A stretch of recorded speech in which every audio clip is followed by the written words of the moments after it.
Калі я расказваю пра хейтараў, якія прыходзяць да мяне пад відэа, я заўважыла, што іншыя беларускамоўныя беларусы часта лічаць і пішуць мне, што гэта боты.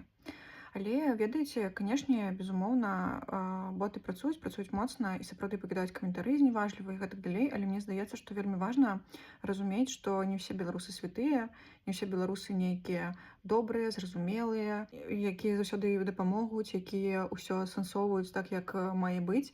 Гэта не так. Беларусы розныя, і мне здаецца, гэта відавочным. І, канешне ж, 100% існуюць беларусы, якія сапраўды лічаць, што беларуская мова не патрэбная, сапраўды лічаць, што як добра, што мы разам з Расіяй нейкую бздуру і лухту думаюць пра тое, што нам плацяць грошы за беларускую мову, захад нейкі плаціць. Ну, то бок, усе гэтыя рэчы сапраўды пішуць і думаюць, і могуць пісаць і думаць іншыя беларусы, і гэта праўда. Ніякія беларусы не коцікі, мы не экспанат у музеі, мы проста звычайныя людзі з рознымі поглядамі, са сутнасцю поглядаў, з поглядамі, якія ўзялі ў тэлебачанні яшчэ недзе суседка сказала.